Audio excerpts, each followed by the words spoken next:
Hello everyone and welcome to this week's arrangement, which I have called Juice Cleanse. In January you've got all your resolutions that by this point have just about started to fail.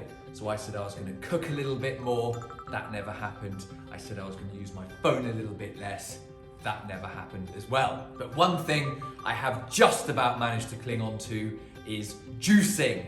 I was given a juicer at Christmas and I've been doing it ever since and I absolutely love it. And this arrangement is my representation of that. So to start with, we've got these beautiful Mondial roses, which are a really lovely white colour with a little bit of yellow in the centre. You may find that they have some slightly browning outer petals around the edge. I think that actually gives it a really nice look, slightly vintage. You may think otherwise, and you can pluck them off like so if you wish. Then next up we have some beautiful stocks which have a wonderful cinnamony scent to them. These may arrive looking a little bit tired or even floppy on arrival. They've been on a long journey, so they may not look their very freshest to start with, but they will perk up in no time. And that's the same for this next mighty flower, which is called Alstroemeria. I've got a lovely white variety of that, which has got a nice little yellow centre as well, which sort of picks out the rose colour. This is hard ruscus, very nice sort of dark green colour, which perfectly matches the rest of the arrangement, and it just adds a nice bit of structure in the middle of the bunch. Filling the gaps left by the ruscus, we have these quite amazing Stars of Bethlehem, they're called. Now these are a type of ornithogalum from the asparagus family. This is what they start to look like as they open up. So this whole flower head here has lots of tiny little flower heads and they'll all burst open over the course of a week. Finish it off, we have some amazing structural gladioli.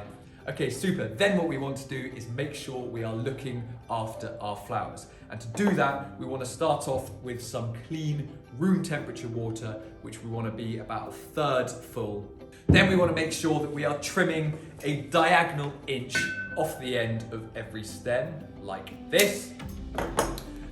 We then want to make sure we have no leaves below the waterline, because any leaves in the water means that the water decomposes them and that creates bacteria, which is not very good.